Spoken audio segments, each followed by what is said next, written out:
الحمد لله نحمده ونستعينه ونستغفره ونؤمن به ونتوكل عليه ونعوذ بالله من شرور أنفسنا ومن سيئات أعمالنا من يهده الله فلا مضل له ومن يضلله فلا هادي له ونشهد أن لا إله إلا الله وحده لا شريك له ونشهد أن سيدنا وسندنا وحبيبنا ومولانا محمدا عبده ورسوله أما بعد فأعوذ بالله من الشيطان الرجيم بسم الله الرحمن الرحيم ولنبلونكم بشيء من الخوف والجوع ونقص من الأموال والأنفس والثمرات وبشر الصابرين الذين إذا أصابتهم مصيبة قالوا إنا لله وإنا إليه راجعون أولئك عليهم صلوات من ربهم ورحمة وأولئك هم المهتدون صدق الله العظيم رب اشرح لي صدري ويسر لي أمري واحلل عقدة من لساني يفقهوا قولي اللهم ألهمني رشدي وأعذني من شر نفسي. بزرگان محترم اور میرے دوستوں، آج دو اہم معاملات پر گفتگو کرنی ہے. ایک کا تعلق آج کل کے حالات سے ہے اور دوسرا تعلق حج کی اہم عبادت سے ہے، جو کہ اب سے کم و بیش 22-24 دن کے بعد وہ مبارک سال میں آ رہی ہیں. جو آج کل حالات ہیں اور ہمارے اوپر جنگ کے بادل منڈلا رہے ہیں، تو بہت سارے لوگ خوفزدہ ہونے کی بات بھی ہے، خوفزدہ بھی ہیں. بہت ساروں کا خیال یہ ہے کہ کچھ نہیں ہوتا، جیسا ہوتا آیا ہے کچھ عرصے کے لیے یہ تناؤ رہتا ہے، اس کے بعد ٹھیک ہو جائے گا. اور بہت سارے یہ چاہتے ہیں کہ جو بھی ہو باطل کے ساتھ ٹکرا جائے.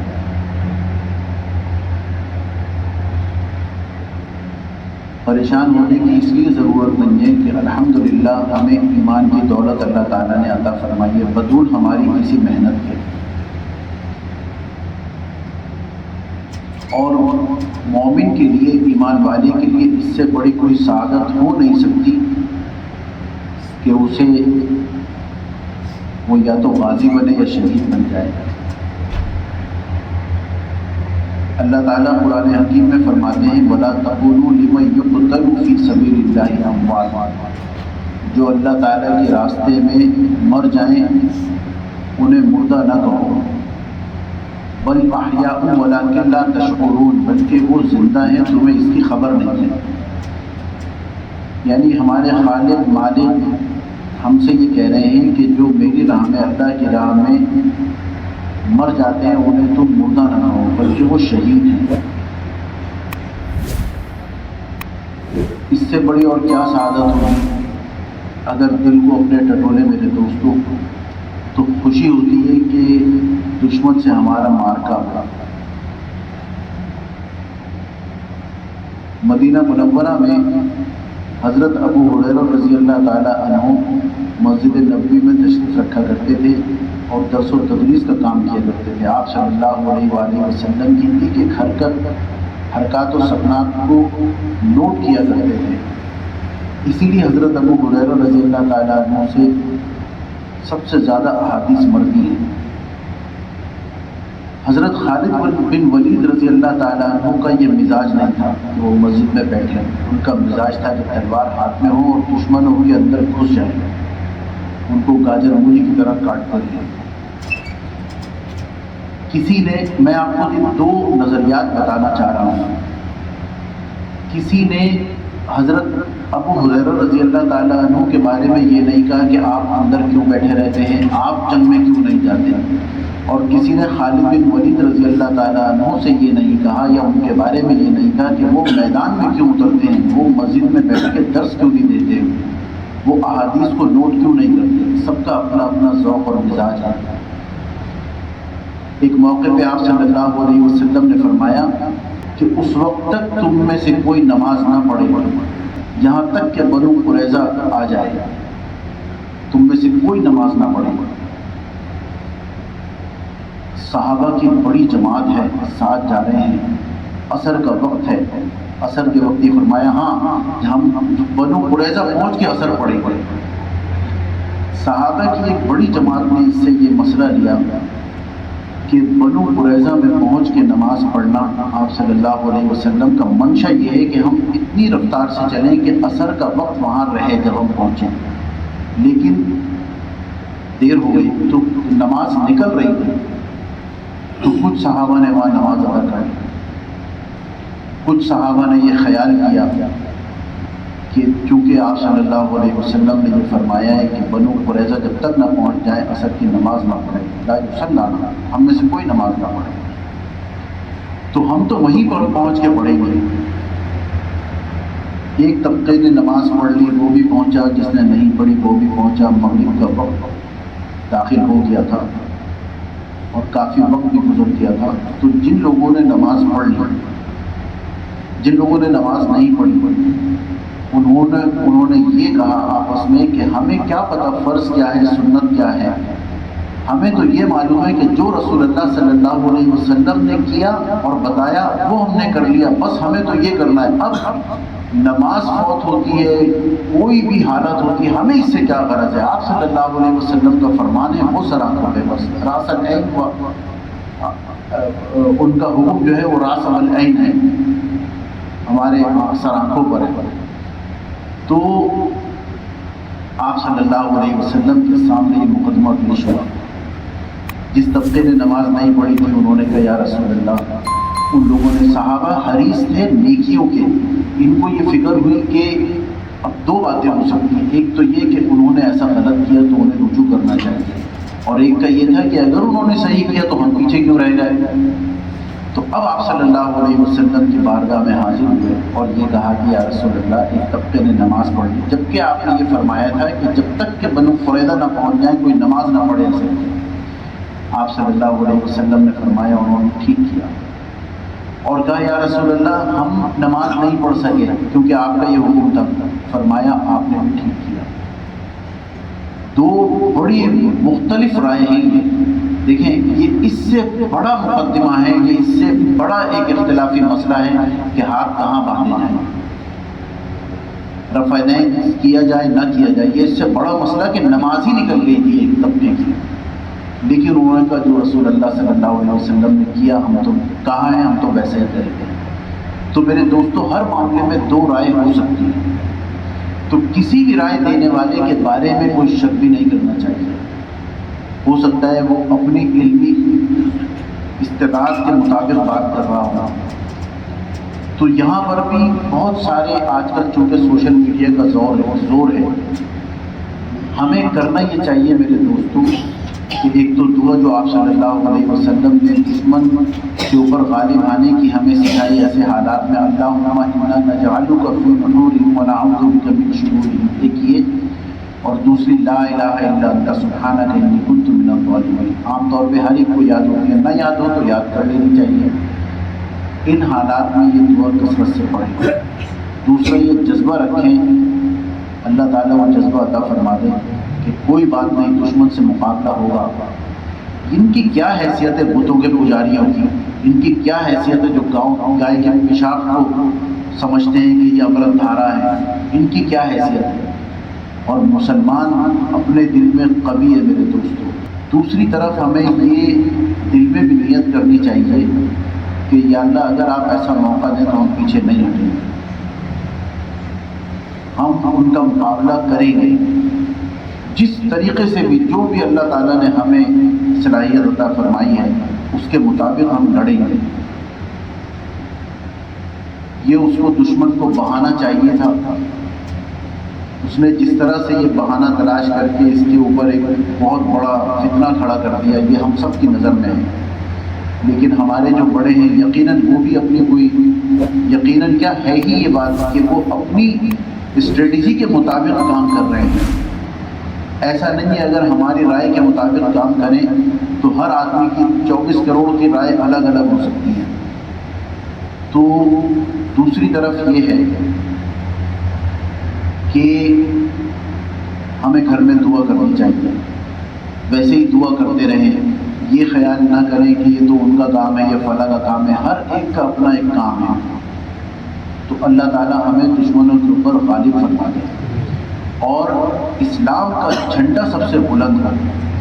دیکھیں بعض دانشور حضرات جن کا یہ خیال ہے کہ پہلے تیاری ہونی چاہیے، یہ بھی ٹھیک ہے، تیاری بھی ضروری ہے، تیاری ہونی چاہیے، لیکن اگر تیاری پہلے کریں اور دشمن ہمارے اوپر چڑھائی کر دے تو پھر یہی لوگ اگر بدر کے موقع پہ ہوتے تو یہ کبھی بھی یہ اس کی اجازت نہ دیتے کہ لڑائی لڑو، کیونکہ مسلمانوں کے پاس تو کچھ بھی نہیں تھا اور وہاں کفار پوری طریقے سے لیس تھے. تو یہ دانشور وہاں بھی یہی کہتے کہ نہیں، لڑنا نہیں چاہیے. لہذا میرے دوستوں، جہاں لڑائی ہے وہاں لڑائی ہے. جہاں دل کے اندر نفرت ہونی چاہیے، الحب للہ، بس یہ ایک فارمولہ ہم سب کو یاد ہونا چاہیے ایمانیات کے لیے. الحب للہ والبغض للہ واعطاء للہ ومنع للہ. محبت ہو اللہ کے لیے، نفرت ہو اللہ کے لیے، اور دینا ہو کسی کو دیں اللہ کے لیے اور نہ دیں تو اللہ کے لیے. ہر سب چیزوں کا تعلق اللہ سے ہو. جب اللہ سے ہر چیز کا تعلق ہو تو پھر غیبی مدد بھی آیا ہے. بعض ایسے صحابہ بھی ہیں جو کام کر رہے تھے، انہیں پتہ چلا کہ ایک جماعت جا رہی ہے بڑی خوبصورت بہترین لباس، بہترین ملبوس. تو وہ وہاں گئے، انہوں نے پوچھا کہ یہ کون ہے؟ کہنے لگے یہ آگے کون جا رہے ہیں؟ کہ یہ ہمارے نبی صلی اللہ علیہ وسلم ہیں، اللہ کے رسول ہیں. کہ یہ کیا کہتے ہیں؟ کہ یہ کہتے ہیں کہ بتوں کی پوجا نہ کرو، ایک اللہ کی عبادت کرو. کہنے لگے اچھا، اور اسی کی عبادت کرو، اللہ ہی کی عبادت کرو، شرک نہ کرو. یہ کہتے ہیں. کہنے لگے اچھا تو کہاں جا رہے ہیں؟ کہنے لگے کفار سے مقابلہ ہے کہ میں بھی چل سکتا ہوں، میں مل سکتا ہوں. ملے جا کے. نہ کوئی آپ صلی اللہ علیہ وسلم کے ہاتھ پر ایمان لے کے آئے، نہ کوئی نماز پڑھی، نہ روزہ رکھا، نہ کوئی خیر کا کام کیا ایمان لانے کے بعد. بس جنگ کے اندر کود گئے. آپ صلی اللہ علیہ وسلم سے محبت ہو گئی ایک لمحے میں اور اپنی جان دے دی. آپ صلی اللہ علیہ وسلم نے فرمایا میں نے جنت میں جاتے ہوئے دیکھا. تو میرے دوستوں، مرنا تو ایک جگہ ایک رکشے کے پیچھے لکھا ہوا تھا، بہت طویل عرصے پہلے پڑھا جب غالباً افغانستان کی جنگ شروع ہوئی تھی. وہاں لکھا ہوا تھا شہید ہو جاؤ ورنہ مر جاؤ گے. آج میں سوچتا ہوں کتنا پیارا جملہ تھا یہ، کہ مرنا تو ہے ہی نہیں، لیکن اگر شہادت کا جذبہ یا شہادت کی نیت دل میں ہوگی تو اللہ تعالیٰ موت جب بھی آئے گی اللہ تعالیٰ شہیدوں میں اٹھائیں. اس سے بڑی اور کیا بات ہوگی میرے دوستوں. تو نیت صحیح کرنی. ایک مرتبہ ایک جنازہ لایا گیا آپ صلی اللہ علیہ وسلم کے پاس. آپ جنازہ پڑھانے کے لیے کھڑے ہوئے. حضرت عمر رضی اللہ تعالیٰ عنہ آئے اور آ کے منع کیا کہ یا رسول اللہ، میں نے اس کو کبھی مسجد جاتے ہوئے نہیں دیکھا، کوئی خیر کا کام کرتے ہوئے نہیں دیکھا. شک تھا اس کے ایمان پر. آپ صلی اللہ علیہ وسلم نے پوچھا صحابہ سے کہ تم میں سے کسی نے کوئی خیر کا کام اس کو کرتے ہوئے دیکھا ایمان لانے کے بعد جو کرتے ہیں؟ تو ایک صحابی نے کہا ہاں یا رسول اللہ، جہاد کا ایک موقع تھا، یہ شخص رات کو پہرا دے رہا تھا، میں اس کی گواہی دیتا ہوں. آپ صلی اللہ علیہ وسلم نے فرمایا عمر نماز پڑھو، اور پھر نماز پڑھا دی اس کی فوراً. کتنا بڑا اس کا مطلب، اس کا یہ مقام ہے کہ صرف پہرا دینے کے اوپر آپ صلی اللہ، اور جس کی نماز آپ صلی اللہ علیہ وسلم نے پڑھا دی، میرے دوستوں اس کی بخشش میں کیا شبہ ہے. تو شہادت کا دل کے اندر جذبہ لینا. اور اللہ تعالیٰ قرآن حکیم میں فرماتے ہیں، جو خطبے میں تلاوت کی، وَلَنَبْلُوَنَّكُمْ بِشَيْءٍ مِّنَ الْخَوْفِ، میں تمہارا امتحان لوں گا خوف سے. یہ خوف کے بادل ہیں آج کل، خوف سے امتحان لوں گا. اللہ کے امتحان کی دیکھیں، وقت تو دونوں صورتوں میں گزرنا ہے. ہم چاہے پیٹتے رہیں، روتے رہیں، کوستے رہیں، وقت گزرے گا، اور چاہے اللہ کا شکر ادا کرتے رہیں اور کہیں کہ ہو سکتا ہے کہ وقت وہی مصداق ہو جس کا اللہ نے بیان فرمایا ہے. دونوں میں فرق ہے، دونوں سوچوں میں.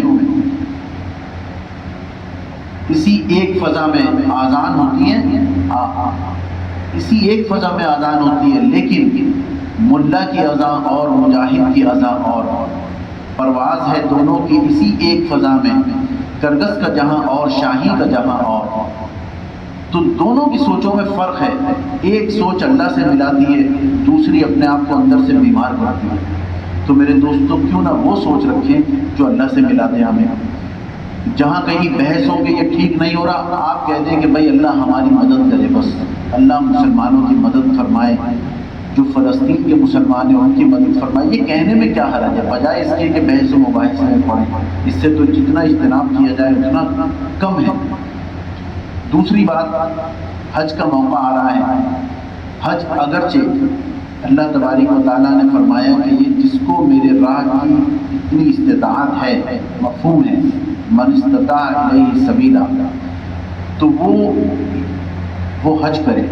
ایک روایت میں آپ صلی اللہ علیہ وسلم نے فرمایا کہ جس کے پاس زیادہ راہ ہو، یعنی جس پر حج فرض ہو گیا ہو اور اس کے بعد وہ فرض حج ادا نہ کرے، تو اس کا مرنا اور یہودی کا مرنا برابر ہے، نصرانی کا، یہودی اور نصرانی ہو کر مرنا برابر ہے۔ یعنی ہمیں آپ صلی اللہ علیہ وسلم نے فرمایا کہ ہمیں کوئی سروکار نہیں۔ تو حج کی آج نیت کر لیں، اسباب نہیں ہے کوئی بات نہیں۔ امام یافعی رحمۃ اللہ علیہ نے روضۃ الریحان فی حکایت الصالحین میں لکھا ہے ایک واقعہ کہ ایک شخص تھا، وہ حضرت جنید بغدادی رحمۃ اللہ علیہ کے پاس مجلس میں جایا کرتا تھا۔ ایک دن کہنے لگا کہ حضرت حج کا موقع ہے، شروع ہو رہا ہے حج، قافلے جا رہے ہیں، آپ میرے لیے بھی دعا کریں کہ اللہ میرا حج کرنے کو بہت دل چاہتا ہے، لیکن میں کیا کروں، میرے پاس کچھ نہیں ہے، زیادہ راہ نہیں ہے۔ تو کسی نے کہا، وہیں جو ان کے حضرت جنید بغدادی کے معتقدین بیٹھے ہوئے تھے ان میں سے کسی نے کہا کہ جب تجھ پہ تو حج ہی فرض نہیں ہے، کیوں پریشان ہوتا ہے؟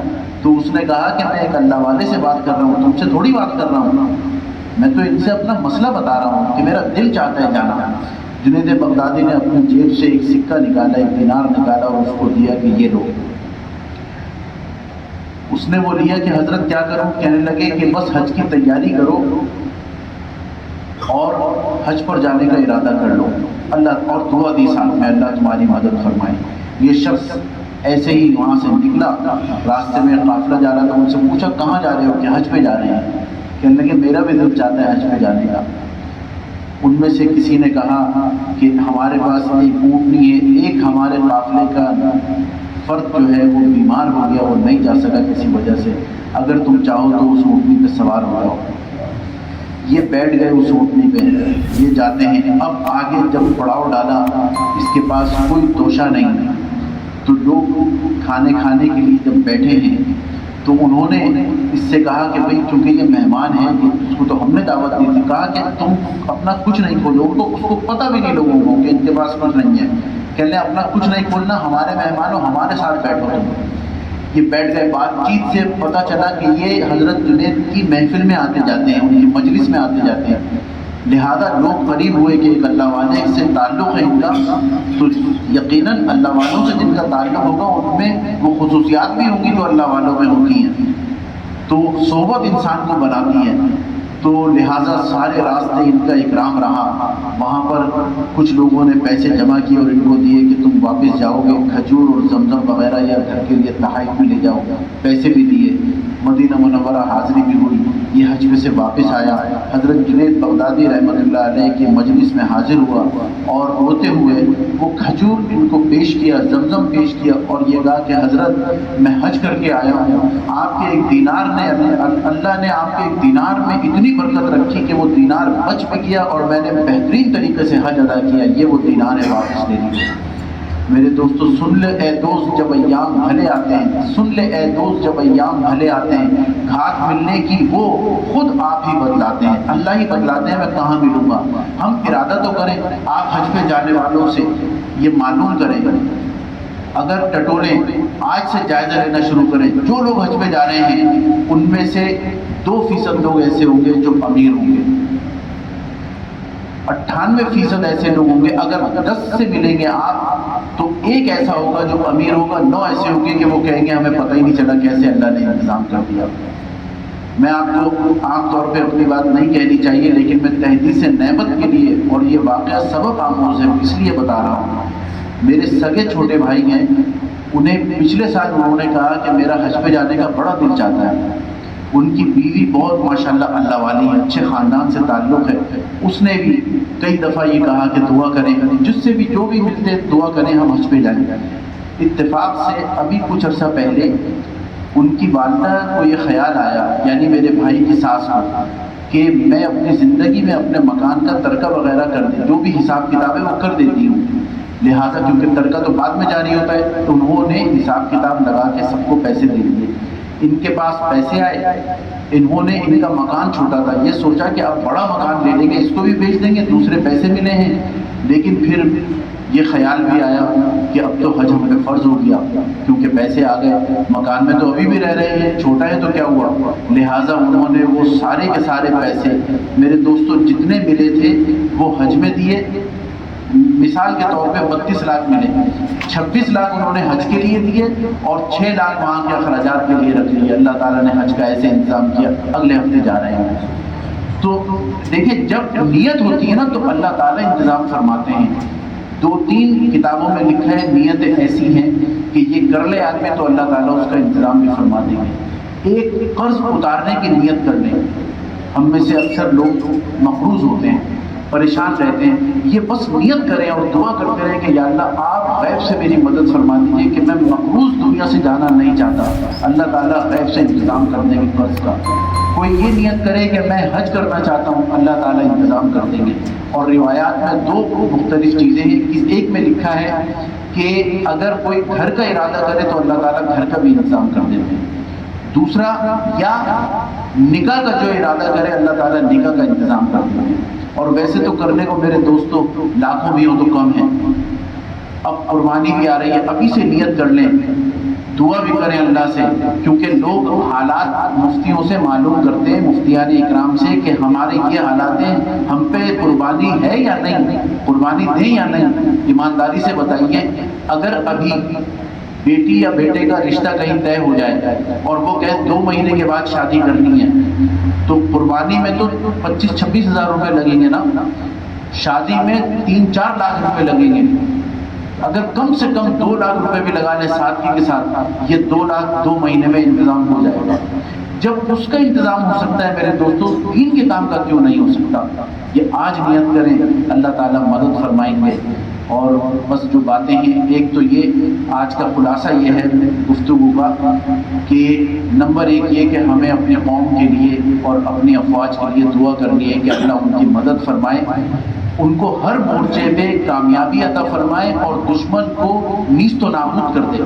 اگر اللہ نے اصلاح ان کی قسمت میں لکھی ہے تو اللہ تعالیٰ اصلاح فرما دے، اور اگر اصلاح نہیں لکھی، ان کی فطرت میں ہمیں نقصان پہنچانا لکھا ہے تو اللہ تعالیٰ خود ان سے بدلہ لے لے۔ دوسرا، لا الہ الا انت سبحانک انی کنت من الظالمین، اور اللہم انا نجعلک فی نحورہم ونعوذ بک من شرورہم، اس کی کثرت کریں، چلتے پھرتے پڑھیں، کم سے کم نماز کے بعد 1-2 دفعہ پڑھ لیں اور اللہ تعالیٰ سے دعا کر لیں۔ دوسرا، حج کی نیت کر لیں کہ کبھی موقع ملے انشاءاللہ اللہ تعالیٰ اس قابل کر دیں کہ حج پہ جائیں۔ یہ بہت، اگرچہ یہ عبادت میرے دوستوں نیری پیسے والوں کی عبادت ہے، لیکن جاتا وہی ہے جس کا بلاوا ہو۔ بہت سارے پیسے لیے بیٹھے رہتے ہیں لیکن نہیں جا پاتے، تو اللہ تعالیٰ ان لوگوں میں ہمیں شامل فرمائے جنہوں نے حضرت ابراہیم علیہ السلام کی لبیک کے اوپر کہ آؤ اس گھر میں، جنہوں نے لبیک کہا ان کی آواز پر اللہ تعالیٰ ان روحوں میں ہمارا بھی حصہ شامل فرما دیں۔ اور تیسری بات یہ میرے دوستوں، قربانی کی فکر کریں، کیونکہ آپ صلی اللہ علیہ وسلم نے ایک عجیب بات فرمائی ہے۔ عجیب بات تو کوئی نہیں ہے، ہمیں سمجھنے کے لیے میں آپ سے عرض کر رہا ہوں کہ انہوں نے کہا کہ جو قربانی نہ کرے اسے ضرورت نہیں ہے ہمارے مصلی میں آنے کی، یعنی ہماری عبادت گاہ نماز کی جگہ آنے کی، جہاں عید کی نماز ہوتی ہے، آنے کی کوئی ضرورت نہیں ہے اگر کوئی قربانی نہیں کرتا۔ اس کا مطلب بہت بڑی فضیلت ہے اس کی۔ وآخر دعوانا الحمدللہ رب العالمین۔